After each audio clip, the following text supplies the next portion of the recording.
In this episode, we're going to do a solo overnighter. I'm going to show you how to do some basic perimeter security, and we're going to have some venison for dinner. Stick around, we got more at you.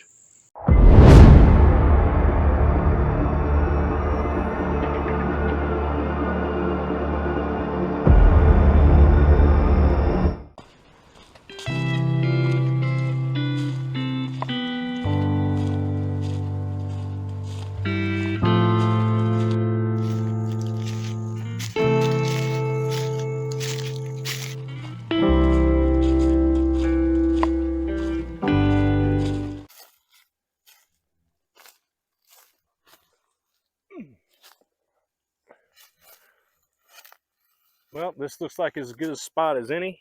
I'm going to go ahead and set up my extremely primitive, they call it a cowboy camp. The only difference is that this time I'm going to be on a cot.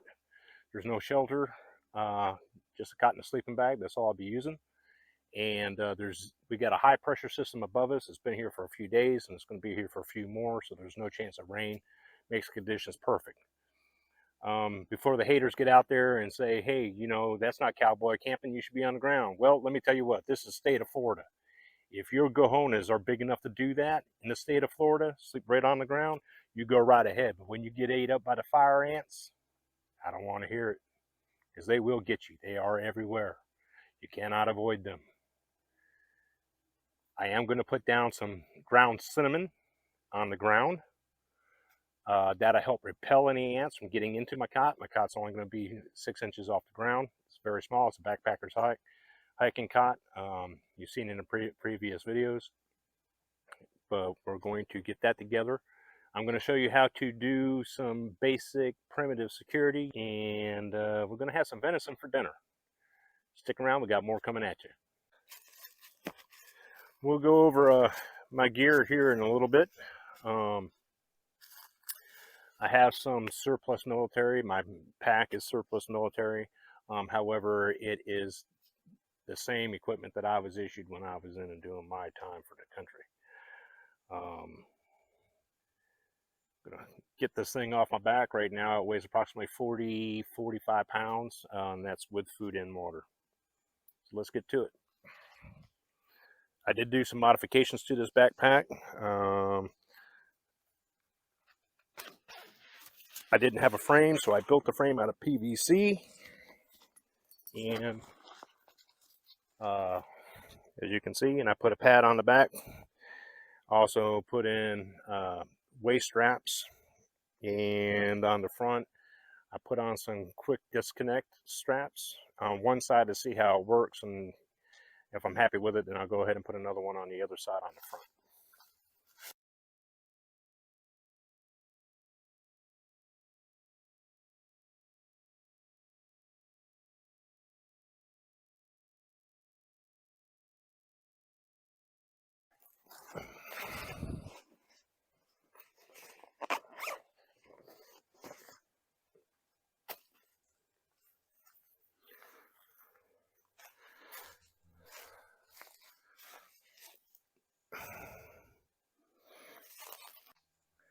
All right, this, my friends, is the large Alice pack, M1956. Alice stands for All-Purpose Lightweight Individual Carrying Equipment. This pack is designed to carry up to 70 pounds of payload. It comes with a total of 6 front pockets, 1 large, 2 medium, and 3 small. We have the large in the center, the 2 mediums are on the side, and we got 3 smalls. On the side I got attached is a military issue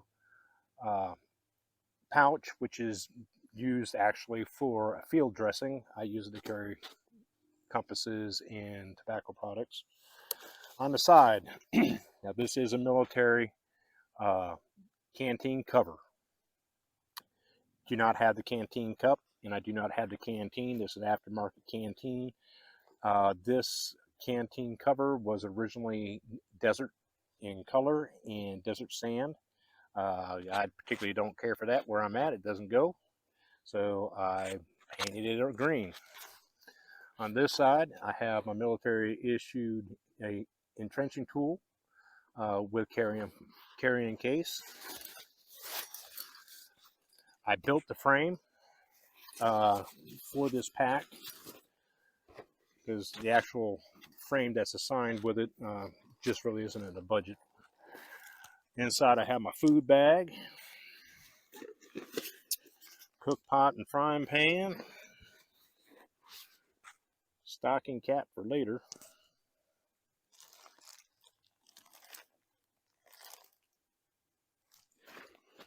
I don't know, I had some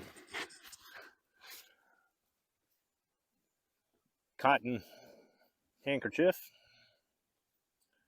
multi-purpose.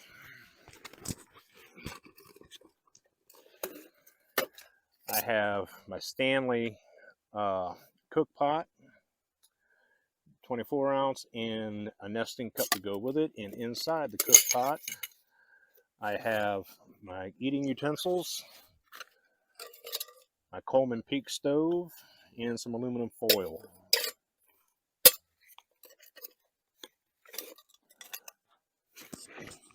What'd I do? Where'd that lid fall? Right there.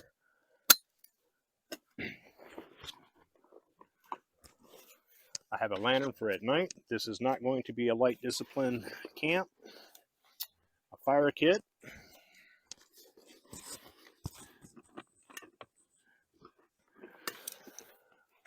Pair of pruning shears. Now, I don't remember exactly. Oh, I remember now. I'll be utilizing this to make the L7 trigger.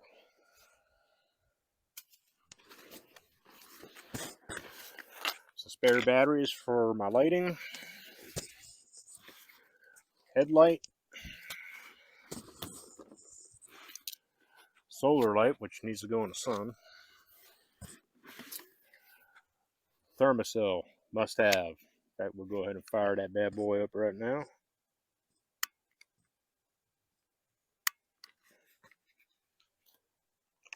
Got plenty of fluid, got a new pad. Oop, it is lit. I see the glow. Put this together. The mosquitoes are not bad right at the moment, but they are definitely present. Got a Bluetooth speaker just in case I want to listen to some music later. Have a high-powered flashlight, 1200 lumens flashlight, a little bit of spray-on insect repellent that's 100% DEET, more Thermocell pads. Those are the store-bought ones. I did not make those. Butane fuel for my stove.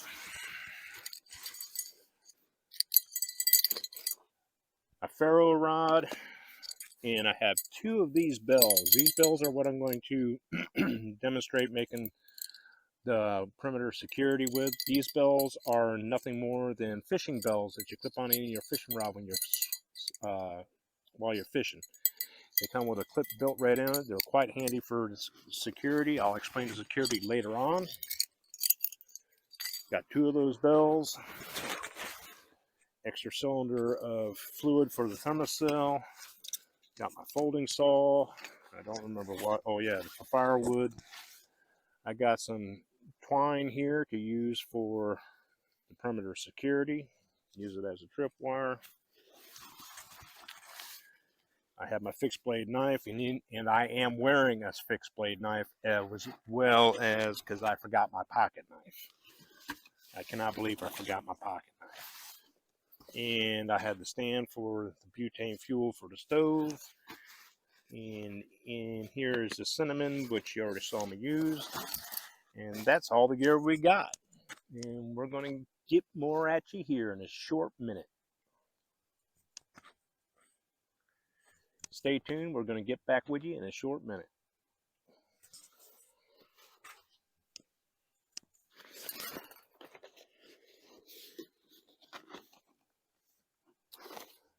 I forgot. I got old Betsy. In this, I have some very good spiced rum. And I have a cutting board, and I have my grill grate. This is a new piece of equipment for me. I've been wanting to get one for a while, and had the opportunity to get one for free, more or less, and so I did. This measures 6 inches by 12 inches. It's just big enough. In my food bag, I have breakfast, I have coffee, I have dinner for tonight. I'm going to have venison for dinner tonight. Next step, I'm going to put all this stuff back away in my backpack and get started on digging a fire hole.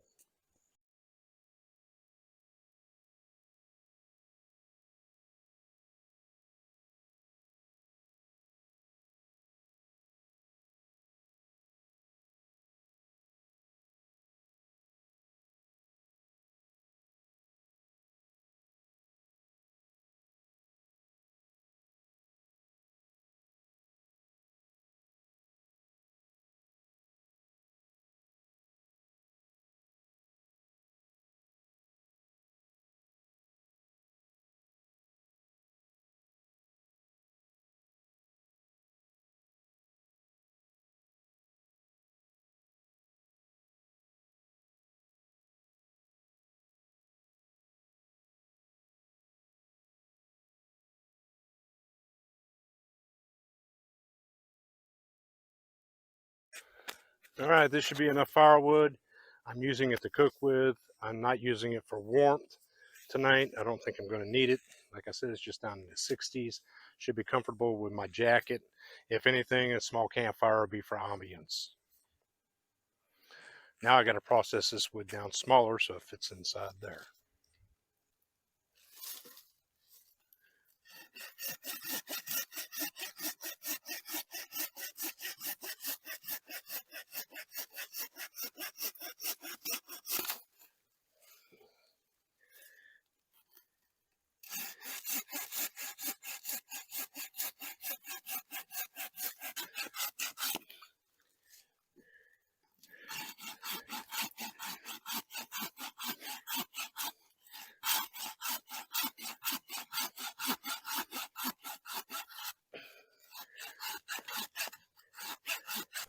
Time to get a fire going. Okay, first I'm going to break open my fire kit.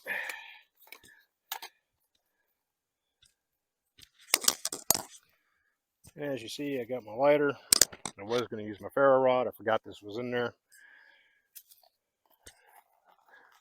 Pinch out the fire. These are shavings. These are fat wood shavings, basically pine core with a little bit of cotton at the bottom of it. I'm going to take this cotton and spread it out. Fluff it up a little bit. Easier to burn. Then I'm going to put my shavings right on top of that. Let it catch.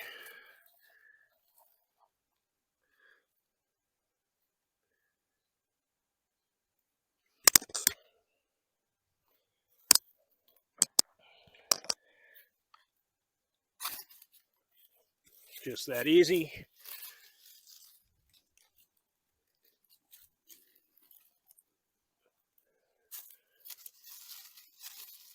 As Corporal Sean Kelly says, fire likes chaos.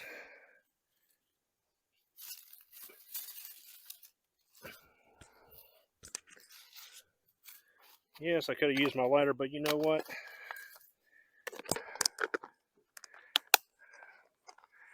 Lighter is there if I need it. You should always practice with your ferro rod. Tie something bright and orange on it so you don't lose it like Joe Robinette. Hi, everybody. If you like the equipment that we're using here today, it can be found on our Amazon affiliates page located on our website at restlessmoon-outdoors.com. I would also like to remind everybody about the Cindy Jo McGill Kidney Transplant fundraiser. Her link will be in the description below. And if you would like to book an adventure with us, please feel free to do so by going to our website at restlessmoon-outdoors.com. And if you like the video here, please hit the like, the share, and the subscribe button. Thank you for your support. We'll continue. continue with the video. Chow time.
With my venison tonight, I'm going to have a baked potato. That's what the foil is for.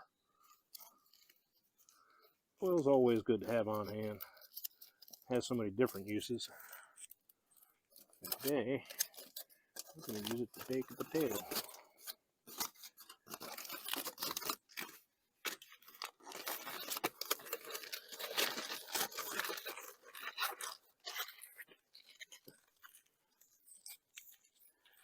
I'll set that right in the fire now so it starts cooking.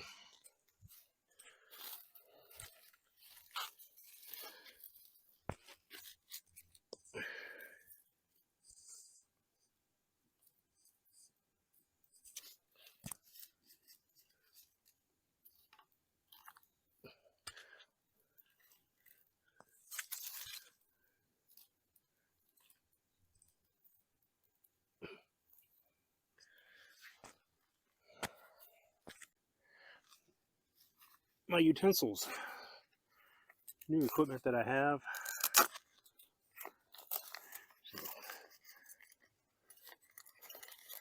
Folding knife, spoon, fork, knife, and spork. All stainless steel. Will come in handy later. And we got a little bit of a boil going on, so we're going to shut that off. Let our tea get happy.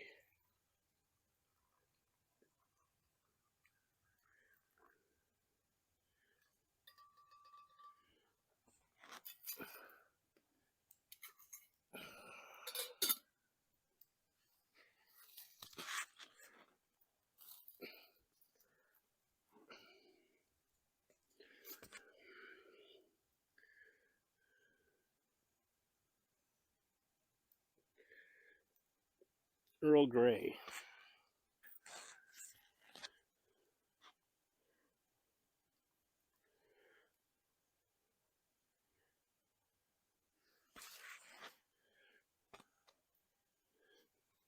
Step by the fire.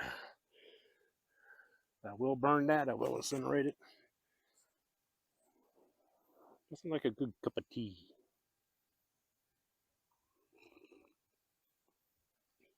You probably heard that in the microphone. Sorry. Not sorry. Okay, before the haters go, triggering off. Oh, you're going to burn yourself. You're going to burn yourself. Don't be a snowflake, okay? Suck it up, buttercup. Don't play that hater crap. If you don't like it, don't watch it. It's really just that simple. This is in here. Let's get it seasoned up.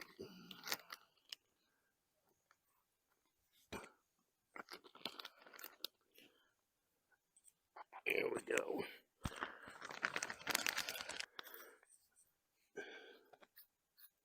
Garlic herb seasoning. Get a little pinchy. Sprinkle it on there.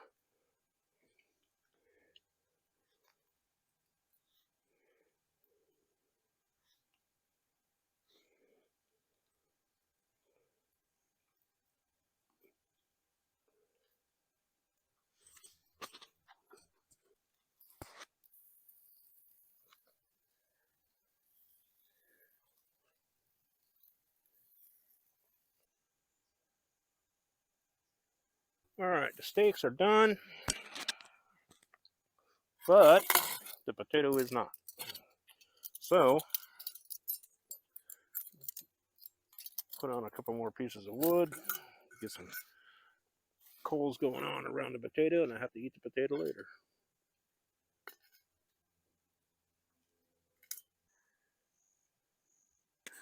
All right, I'm gonna enjoy my venison here.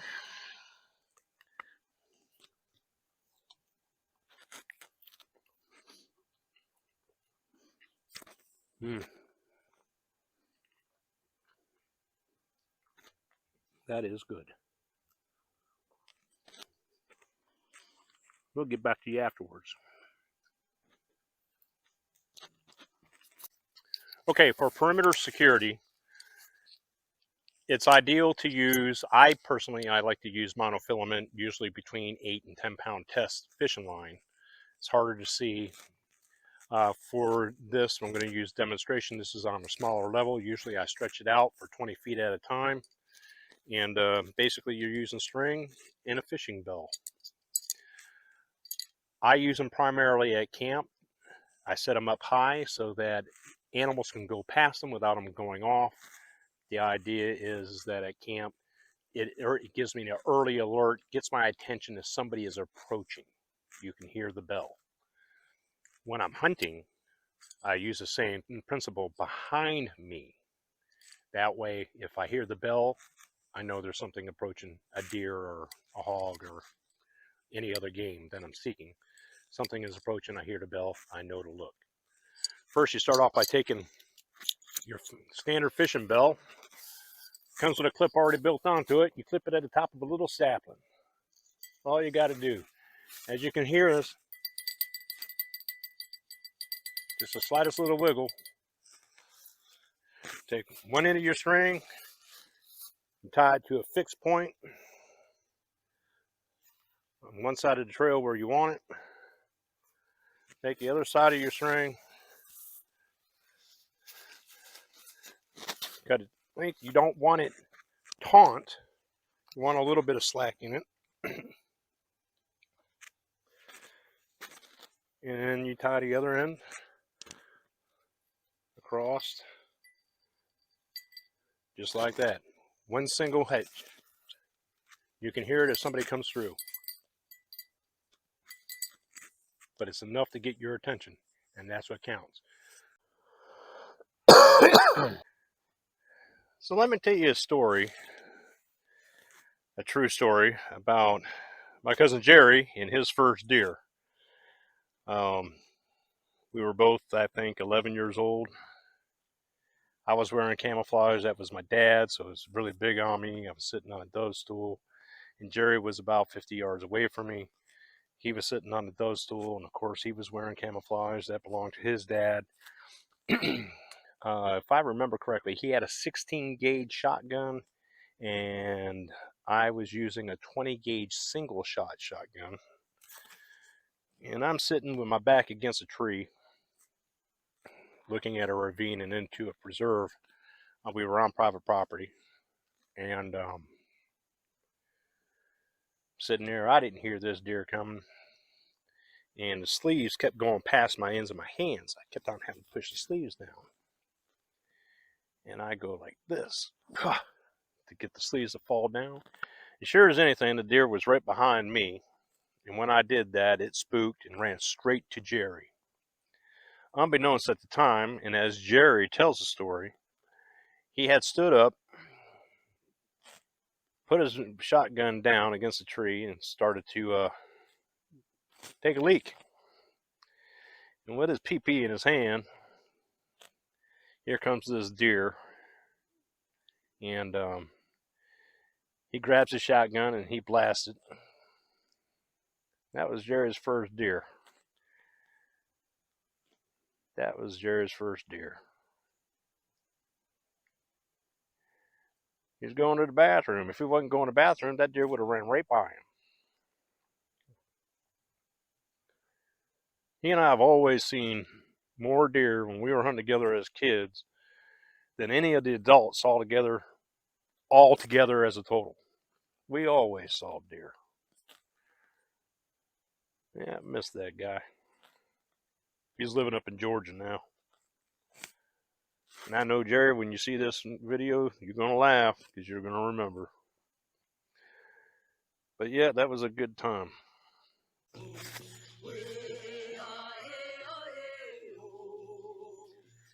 Making myself another cup of tea, listening to some good music. This is the enchantment to the sacred elements. I know the nearby hunters, they can hear it.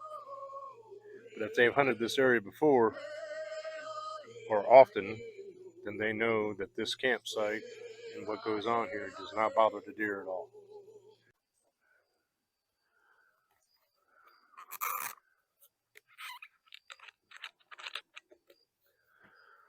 Well, everyone, it's getting kind of late, and I think I'm going to take a couple more sips of my rum, and I'm going to go ahead and climb inside that sleeping bag.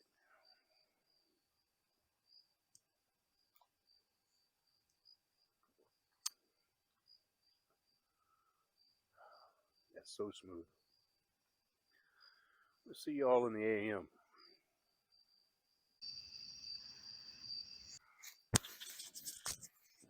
Well,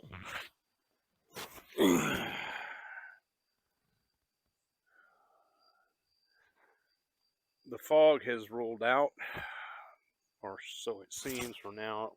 Got foggy last night, got a little damp. It was a good temperature though. Mosquitoes weren't too bad. I had the thermostat going for a little bit, and then drifted off to sleep. Right now, it's time to put some caffeine in the bloodstream.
Well, why don't you just heat the water in your cup? Because I don't want to.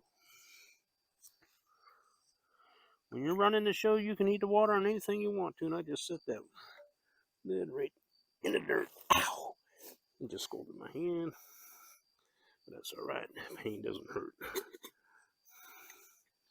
What movie did that come from? Here's a hint.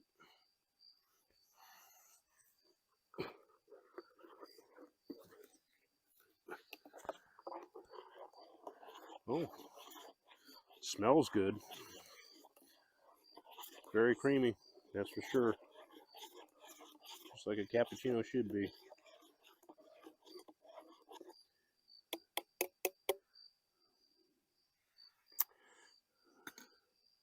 But it does appear that it is way hot.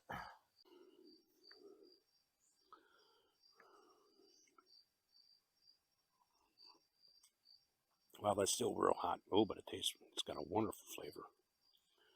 I would say it was nice to be able to look up and see the stars last night, but I'm underneath the canopy of 3 big oak trees, so I didn't see crap.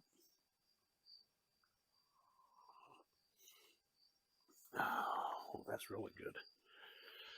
Oh, well, I hope you've enjoyed the video. Maybe you learned something. Perimeter security is important. Like I said, I don't carry a firearm when I'm on my adventures. for the most part. I don't carry a firearm when I'm on my adventures. I'm an edged weapons kind of guy, and using the string in a sapling and a bell just simply gives you an early heads up. Hey, something or somebody's coming. So it's very important. Prevents things and people from sneaking up on you.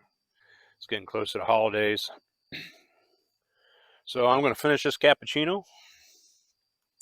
I'm going to break camp, and I'm going to head back to the house.